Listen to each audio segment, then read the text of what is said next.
Hi all, welcome to Achu Vedu vlogs. ഇത് നമുക്ക് വീട്ടിൽ തന്നെ എങ്ങനെയാണ് പൊറോട്ട ഉണ്ടാക്കുക എന്നൊന്ന് കണ്ടാലോ. നമ്മളുടെ ചാനൽ ആദ്യമായിട്ട് കാണുവാണെങ്കിൽ ലൈക്ക് ചെയ്യുക, സബ്സ്ക്രൈബ് ചെയ്യുക, നമ്മളെ സപ്പോർട്ട് ചെയ്യുക. അപ്പോൾ നമുക്ക് റെസിപ്പിയിലേക്ക് പോവാം. ഈ റെസിപ്പി വീഡിയോ സ്കിപ്പ് ചെയ്യാതെ കാണുക, കാരണം ഞാൻ എല്ലാം ഡീറ്റെയിൽ ആയിട്ട് തന്നെ ഇതിൽ പറയാം.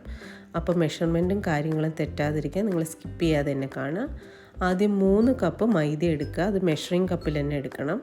ഇനി 1 ടേബിൾ സ്പൂൺ പഞ്ചസാര, 1 ടീസ്പൂൺ ഉപ്പും പിന്നെ 2 ടീസ്പൂൺ സൺഫ്ലവർ ഓയിൽ ഒഴിച്ച് നന്നായിട്ട് ഇതേപോലെ റബ്ബ് ചെയ്ത് കൊടുക്കണം. ആ മാവിലേക്ക് അതൊന്ന് നന്നായിട്ട് മിക്സ് ആവണം.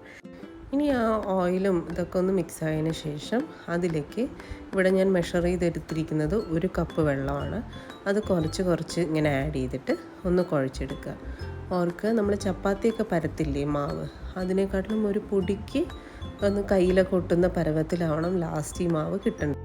അപ്പോൾ 1 കപ്പ് മെഷർ ചെയ്തിട്ട് തന്നെ എടുക്കുക വെള്ളം, എന്നിട്ട് കുറച്ച് ആഡ് ചെയ്യുക, എന്നിട്ട് ഇതേപോലെ കുഴച്ചെടുക്കുക. ഇവിടെ ഇപ്പോൾ എനിക്ക് 3 കപ്പ് മൈദയ്ക്ക് 1 കപ്പ് ഫുൾ വെള്ളം ഉപയോഗിക്കേണ്ടി വന്നിട്ടുണ്ട്. അപ്പോൾ ഓരോ മൈദപ്പൊടി അനുസരിച്ചും അത് വ്യത്യാസം വരും. അപ്പോൾ നിങ്ങൾ നോക്കിയിട്ട് അതേപോലെ കുഴയ്ക്കുക. ഇപ്പം നമുക്ക് കുഴച്ച് കിട്ടുന്ന മാവ് ചെറുതായിട്ട് കയ്യിലൊക്കെ ഒട്ടുന്നുണ്ടാവും, എന്നാൽ അത് കുഴപ്പമില്ല.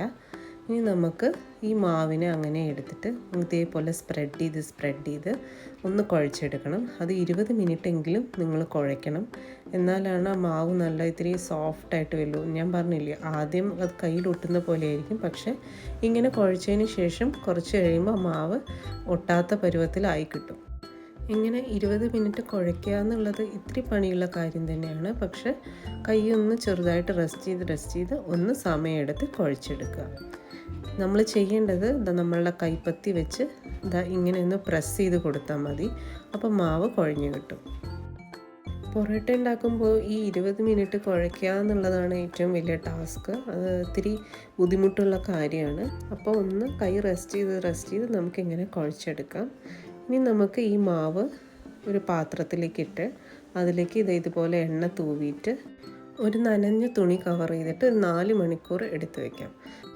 4 മണിക്കൂറിന് ശേഷം നമ്മൾ ആ മാവ് എടുത്ത് 8 ഈക്വൽ പോർഷൻസ് ആയിട്ട് കട്ട് ചെയ്തെടുക്കുക. എന്നിട്ട് ആ മാവിനെ നമ്മൾ ഒന്നുകൂടെ ഇതേപോലെ ഉരുട്ടി എണ്ണ തേച്ച് നമുക്ക് വീണ്ടും ഒരു 30 മിനിറ്റ് മാറ്റി വയ്ക്കാം. ഇനി 30 മിനിറ്റിന് ശേഷം നമ്മൾ ഓരോ റോൾസായിട്ട് ഇങ്ങനെ എടുക്കുക. എന്നിട്ട് നമ്മുടെ കൗണ്ടർ ടോപ്പിൽ കുറച്ച് എണ്ണ ഇട്ടിട്ട് ഇതേപോലെ തിന്നായിട്ട് കൈ വെച്ചിട്ട് തന്നെ ഒന്ന് പരത്തിയെടുക്കുക. നമ്മൾ വീശി അടിക്കുന്നതിന് പകരം നമ്മൾ യൂസ് ചെയ്യുന്ന മെത്തേഡാണിത്. ഇങ്ങനെ പരത്തിയെടുക്കുമ്പോൾ കീറിയാലൊന്നും കുഴപ്പമൊന്നുമില്ല.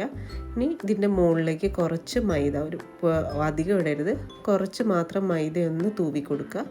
എന്നിട്ട് നമ്മൾ പൊറോട്ട കട്ടർ വെച്ചിട്ട് ഇതേപോലെ ലൈൻസ് ആയിട്ട് കട്ട് ചെയ്യാം.